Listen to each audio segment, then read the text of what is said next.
Today we will be talking about what you need to know about your credit report and some tips on how to improve your score.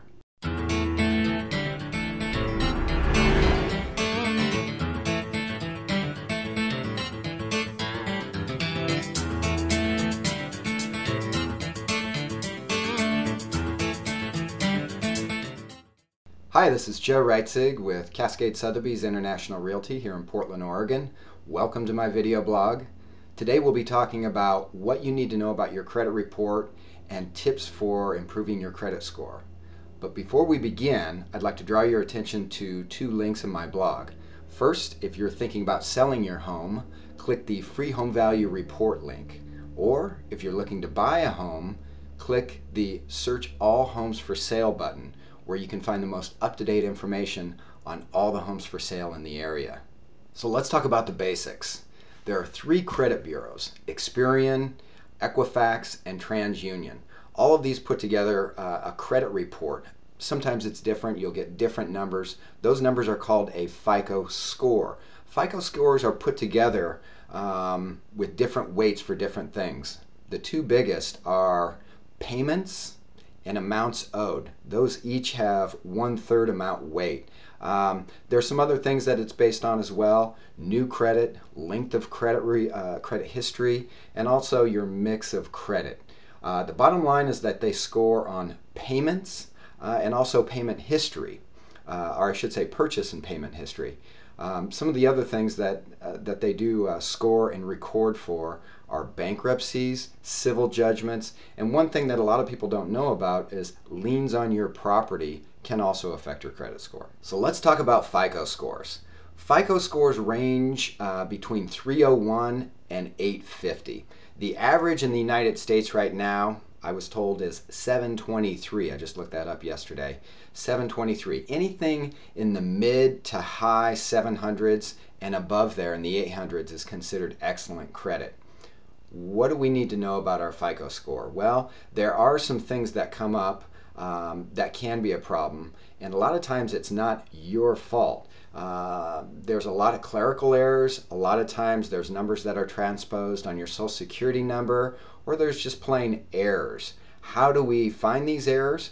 The best thing to do is to monitor your credit report quarterly, half-yearly, or at a minimum yearly. You can go to annualcreditreport.com and pull your free yearly report, but there's also a lot of other services that will alert you when there's changes with your credit report score.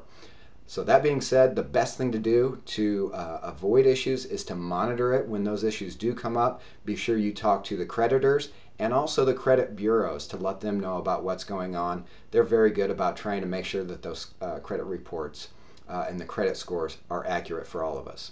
So let's talk about some tips for keeping your credit score as high as possible. The first thing is, when you have open accounts, a lot of people have a tendency to close accounts. Let's say they have an account at Macy's or Target or wherever for maybe $3,000 or something like that. They're not using it, they have no balance on it, they figure the best thing to do is to close that account. You might want to think twice, because remember, 1/3 of your credit score is the amount you owe versus the available credit. Now, the rule of thumb in the industry is that the ideal for the best credit score is to have 30% of your credit used. So let's say if you have $10,000 in credit, $3,000 of used credit is about where you want to be.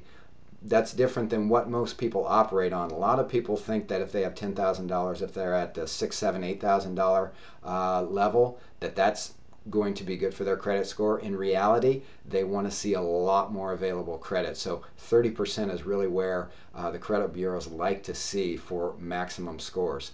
The other thing is, small balances on multiple cards are much better than having one card and maybe have that balance be 70, 80, 90%. You want to try to get to that 30% if at all possible. Some things, if you're thinking about buying a home in the next 6 to 12 months, if you're thinking about changing jobs, make sure you try to stay in the same industry if you can. If you do switch industries, it's going to be a little bit more difficult for you. You want to talk to your lender, your trusted lender, about that, and they can discuss some of those things.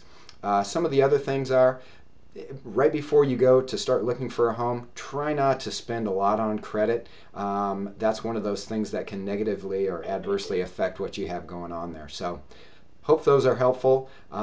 Like I said before, if there are any blemishes on your account, be sure to be very proactive about that. Talk to the credit bureaus, talk to those vendors, and see what you can do about getting those removed. So thanks for watching my video blog. If you're thinking of buying or selling a home, call or email me today for a free consultation. Thanks again, and have a great day.